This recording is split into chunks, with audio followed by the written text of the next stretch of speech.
तो इस मूवी की शुरुआत होती है एक जेल को दिखाने से, जहां हम कहानी के मेन कैरेक्टर को देखते हैं जिसे कौन नहीं जानता, यानी आर्थर या कहीं के जोकर को, जो यहाँ खाना पानी ठीक से न मिलने की वजह से काफी कमजोर हो गया था। यहाँ हम जान पाते हैं कि असल में आर्थर जोकर जेल में कैद क्यों था। दरअसल उसने सरेआम 5 लोगों का खून कर दिया था, जिसके जुर्म में ही उसे सजा हो गई। अब हालांकि उसने 5 लोगों की जान ली थी, पर जिस तरह उसने उनको मारा उस वजह से वो लोगों में काफी मशहूर हो गया था। वो उस टाइम जोकर के रूप में था, यानी कि उसने अपना हुलिया कपड़ों और मेकअप से जोकर वाला बनाया हुआ था, जिससे उसे इतनी शोहरत मिली कि उस पर एक टीवी फिल्म भी बन गई। बहुत सारे लोग उस टीवी फिल्म को पसंद करते हैं, जो सभी जोकर की फैंस भी हैं। अब उन लोगों का मानना है कि जोकर आर्थर बेगुनाह है और उसने उन 5 लोगों को मारकर अच्छा ही किया, क्योंकि वो सारे ही बहुत बुरे लोग थे। आर्थर को काफी परेशान किया करते, उसका मजाक बनाया करते थे, तो तंग आकर उसने ये कदम उठाया। लेकिन बाकी लोगों की नजर से देखे तो वो एक क्रिमिनल तो है ना, एक मुजरिम, क्योंकि उसने लोगों को मौत की घाट उतारा है। इस तरह आर्थर को यहाँ जेल में काफी साल हो गए और न जाने वो और कितने सालों तक यहाँ कैद रहेगा, क्योंकि अभी तक उसकी कोर्ट में सुनवाई भी नहीं हुई थी कि उसे पता चल सके कि वो कितने सालों के लिए यहाँ कैद रहेगा। अब आर्थर बेचारे को कहीं भी सुकून नहीं। वो बेचारा बाहर लोगों से परेशान था, क्योंकि सब उसे तंग करते बुरे करते थे, और जेल में आने के बाद वो पुलिस वालों से परेशान, क्योंकि ये लोग भी उसका वैसे मजाक बनाते। अब आर्थर की वकील उसे मिलने के लिए बुलाती है, इसलिए वो चला जाता है। पर जब वो रास्ते में था तो उसकी नजर एक लड़की पर पड़ी, जिसे आर्थर बड़े गौर से देखने लगता है। वो लड़की भी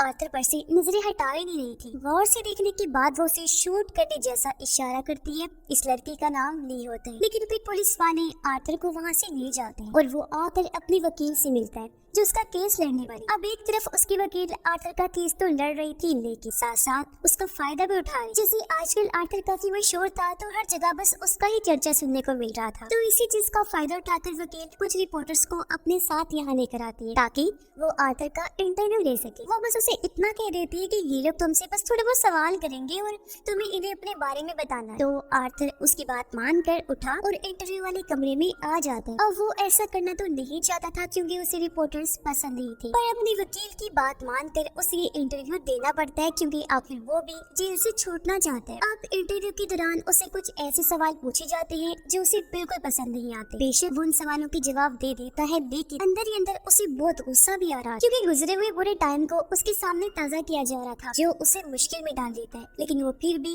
हर सवाल का सच सच जवाब देता है। अब इंटरव्यू की दूसरी वजह आर्थर को चेक करना भी था, यानी कि आए दिन उसके इंटरव्यूज होते रहेंगे, क्योंकि वो लोग चेक करना चाहते थे कि क्या आर्थर की दिमागी हालत अभी ठीक हुई है या नहीं, क्योंकि अक्सर लोगों का मानना है कि आर्थर पागल है, पागल जोकर है, और उसने पागलपन में ही आकर 5 लोगों का खून किया है। तो इंटरव्यू के नाम पर उसकी हालत को चेक करना है। अब इंटरव्यू होने के बाद जब आर्थर को वापस जेल में लाया गया, तो एक पुलिस ऑफिसर उसे म्यूजिकल रूम में लेकर गया, जहाँ सब लोग अपनी अपनी मर्जी का म्यूजिक बजा रहे थे। यहाँ वो लड़की ली भी थी, और कुछ इस तरह दोनों की मुलाकात हो जाती है। दोनों ही एक दूसरे से मिलकर बहुत खुश थे, क्योंकि जब से इन्होंने एक दूसरे को देखा था ये मिलना चाहते। आर्थर मे से पूछता है, तुम यहाँ पर क्यों कैद हो? ये बताती है कि मैं जिस बिल्डिंग में अपनी मौत के साथ रहा करती थी, मैंने गुस्से में आकर वहाँ आग लगा दी और पूरी बिल्डिंग को ही जला डाला, जिससे मेरी माँ भी मारी थी। बस इसी वजह से मुझे सजा हो गई और मैं यहाँ कैद हूँ। जो सुनकर आर्थर जोर जोर से हंसने लगता है, क्योंकि ये उसकी आदत थी। फिर ली उससे पूछती है कि तुम यहाँ पर क्यों हो? आर्थर कहता है, लो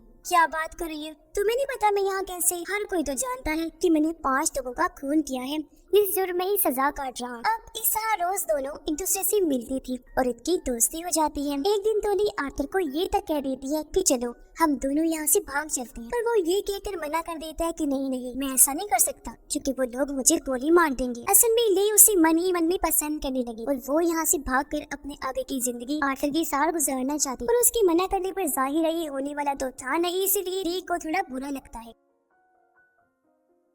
अब इस टाइम वो आर्थर के साथ थिएटर में बैठी हुई थी। अपना गुस्सा वो इस तरह निकालती है कि थिएटर के पिछले हिस्से में आग लगा देती है। थिएटर में बैठे लोगों को जब आग का पता चला तो वो यहाँ से डरकर भागने लगते हैं। पूरा हॉल खाली हो गया था, बस वहाँ पर ली और आर्थर थे, जो आग से डरकर नहीं भागते, वही रहते हैं, और दोनों यहाँ अपने अपने प्यार का इजहार करते हैं। यानी सिर्फ ली ही नहीं बल्कि आर्थर भी उसे प्यार करने लगा था, जिसके बाद वो दोनों भी भागकर बाहर ग्राउंड में आए। ये दोनों यहाँ गेट फैलांग कर भागने का नाटक करते हैं, पर तभी ऑफिसर्स आकर इन्हें पकड़ लेते हैं और यहाँ से घसीट कर ले जाने लगे। पर वो बजाय परेशान होने के हंसने लगते हैं, जिसका मतलब था कि दोनों एक जैसे हैं। और आर्थर तो इस पल को इतना एंजॉय करता है कि वो पागलों की तरह हंसने लगता है। अब आर्थर को जब जेल में वापस लाया गया तो ली भी एक गार्ड की मदद से उसके सेल में आ जाती है और ये दोनों फिर से मिलकर एक साथ टाइम गुजारते हैं। ली उसे कहती है, मैं तुम्हें जोकर वाले रूप में देखना चाहती हूँ, जिसके लिए वो अपने साथ मेकअप भी लाई। उसकी मदद से वो उसका मेकअप करके उसका हुलिया जोकर वाला बना देती है, जिसके बाद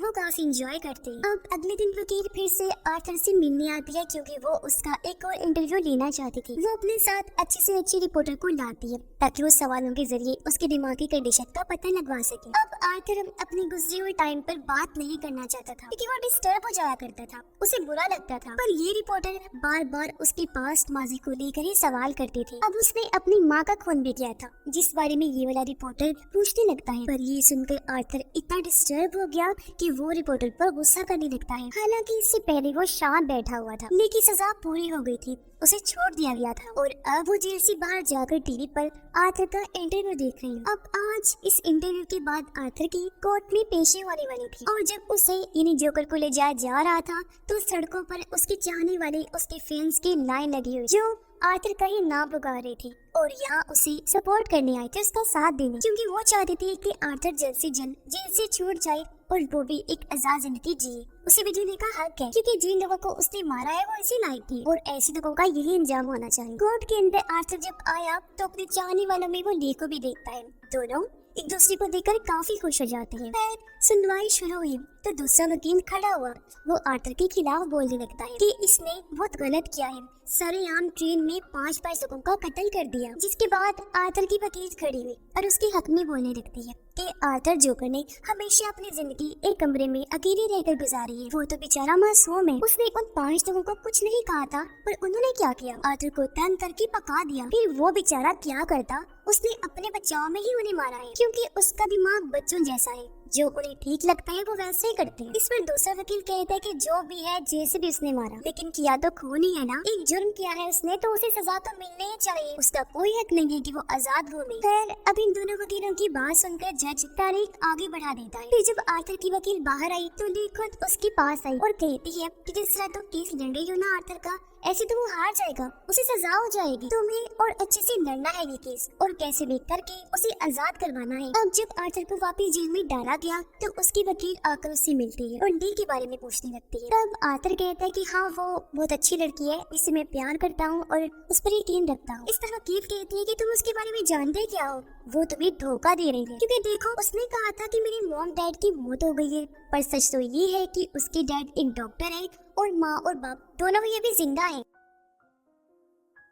साथ ही आर्थर को ये भी पता चलता है कि ली को कोई सजा नहीं हुई थी, बल्कि वो जानबूझकर पैसे देकर जेल में कैदी बनकर भर्ती हुई थी ताकि वो आर्थर से मिल सके। अब एक दिन जब ली आर्थर से मिलने जेल में आई तो वो उससे इस बारे में पूछता है। तब ली कहती है कि हाँ तो बिल्कुल सही कह रहे हो, मेरे मॉम डैड जिंदा है और मैंने तुमसे झूठ बोला और ये बात भी छुपा के रखी कि मैंने जानबूझकर पैसे देकर अपनी भर्ती इस जेल में करवाई। तो उसके पीछे मेरा कोई गलत मतलब नहीं था, मैं बस तुमसे मिलना चाहती थी क्योंकि मैं तुम्हें पसंद करने लगी थी और तुम्हें यहाँ से आजाद करवाना चाहती हूँ ताकि यहाँ से निकलने के बाद हम दोनों अपनी हंसी खुशी वाली जिंदगी गुजार सके। देखो मैं क्या करूँ, इसमें मेरा कसूर नहीं है, मैंने तुम्हारी टीवी फिल्म तकरीबन 20 दफा देख ली है, मुझे तुमसे प्यार हो गया है और अब चाहे कुछ भी हो जाए मैं तुम्हें जेल से आजाद करवा के ही दम लूंगी, जिसके बाद हम दोनों एक साथ रहेंगे, ठीक है ना। जिस पर आर्थर भी खुशी खुशी मान जाता है और अब वो दिन भी आ जाता है जब कोर्ट में आर्थर की पेशी थी। आज आर्थर की पड़ोसन उसके हक में गवाही देने आई थी। वो कहती है कि मैं और आर्थर की मॉम अक्सर मिला करती थी और उस दिन जब आर्थर अपनी माँ को मार रहा था तो मैंने भी वो सब अपनी आंखों के सामने होते देखा। आर्थर को इस तरह पाकर मैं बहुत डर गई थी, इसलिए मैं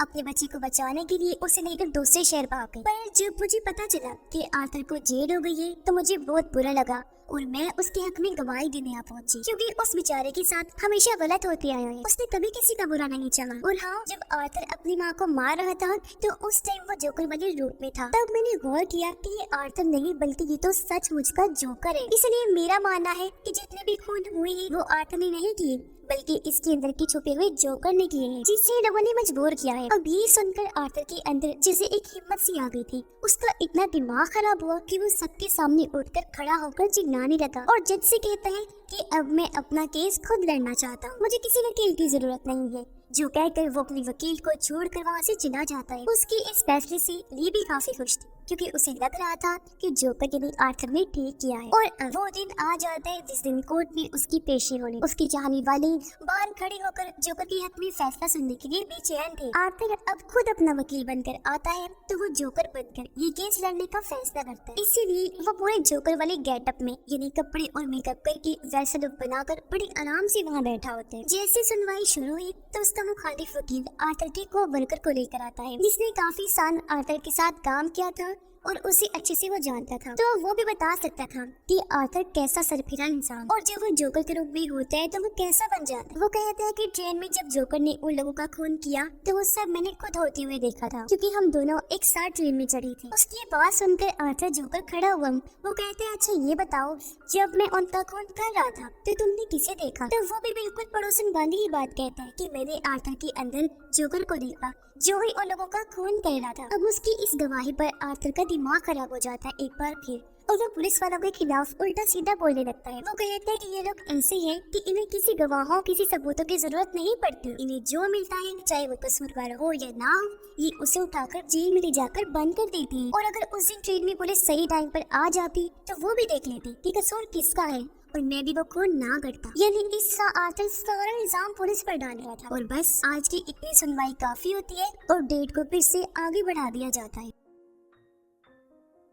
लेकिन जब बेचारे आर्थर को वापस जेल में ले जाया गया तो पुलिस उसे सबक सिखाने के लिए ले जाती है, क्योंकि आज उसने पुलिस के खिलाफ जो इतना बोला था तो उससे सबको बहुत गुस्सा था और वो उसे सजा देने के लिए उसे बहुत पीटते हैं। जी भरकर मारपीट करने के बाद वो उसे वापस उसके सेल में लाकर छोड़ देते हैं। अब 2 दिन बाद फिर से पेशी का दिन आ जाता है। आज तो ली भी जोकर वाले रूप में तैयार होकर आई हुई थी, क्योंकि उसे पूरी उम्मीद थी कि आज तो आर्थर लाजमी रिहाई हो जाएगा। पर हम आर्थर के रूप में जो जोकर था उसके चेहरे पर मायूसी साफ साफ देख पाते हैं, क्योंकि वो हार मान चुका था। वो आखिर कह ही देता है कि हाँ मैं मानता हूँ, मैंने बहुत गलत किया है और मुझे इस बात की शर्मिंदगी है, मैं अपना गुनाह कबूल करता हूँ। ये सुनकर ली को इतना गुस्सा आता है कि वो अपने लोगों समेत कोर्ट से उठकर वहाँ से बाहर चली जाती है, क्योंकि वो नहीं चाह रही थी कि जोकर हार माने और कोर्ट के सामने इस चीज को कबूल करे। पर क्योंकि उसने अपने मुंह से अपना गुनाह कबूल कर लिया था तो ये केस तो अब वैसे भी खत्म हो गया था और अब बारी थी उसकी सजा सुनाने की। इसलिए वो जोकर से वापस अपने नॉर्मल रूप में आ जाता है और पता नहीं क्या सोचकर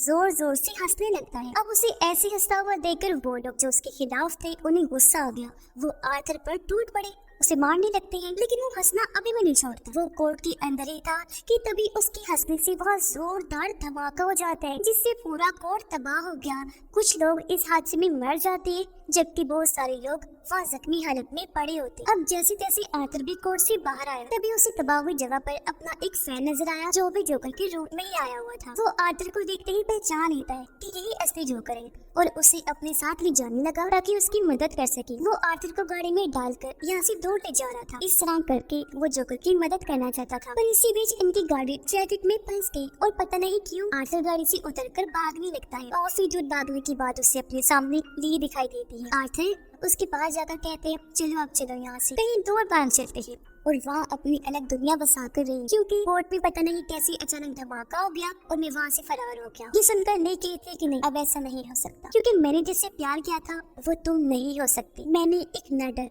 एक बहादुर इंसान से प्यार किया था, लेकिन मुझे क्या पता था कि तुम इतनी जल्दी हार मानने वालों में से हो। तुमने मुझे बहुत मायूस किया। इस तरह सबके सामने अपनी गलती को कबूल करके तुम्हें डट कर खड़े रहना चाहिए था। इसलिए अब मैंने भी फैसला कर लिया है कि मैं तुम्हारे साथ अपनी जिंदगी नहीं गुजार सकती। तुम तो एक बुज़दिल इंसान, जानती हूँ मैं तुम्हारे बच्चे की माँ बनने वाली हूँ और हमने जल्दी ही शादी कर ली थी। मैंने सोच लिया था, मगर मैं फिर भी तुम्हारे साथ नहीं रहना चाहती हूँ, क्योंकि मैं नहीं चाहती कि मेरे बच्चे को भी तुम्हारे जैसा बुज़दिल बाप मिले। जो कहकर ली वहाँ से चली जाती है और आर्थर बेचारा वही खड़ा रहता है। साथ ही बोले की बातों से पूरी तरह टूट गया था। उसे कुछ समझ नहीं आ रही थी कि मैं क्या बोलूँ और क्या ही करूँ। लेके जाने की बात थी वो वहीं खड़ा रहा, फिर वहाँ पुलिस आकर फिर से उस बेचारे को पकड़ लेती है और एक बार फिर से उसे जेल में डाल दिया गया। अब जेल में एक आदमी जो आर्थर के खिलाफ था वो बहाने से उससे मिलने आया और अकेले में ले जाकर गाना सुनाने के बहाने वो आर्थर पर हमला कर देता है। उसने खतरनाक हथियार से वार किया था, जिससे आर्थर काफी जख्मी हो गया। उसका तेजी से खून बहने लगता है। वो तड़पते तड़पते नीचे गिर गया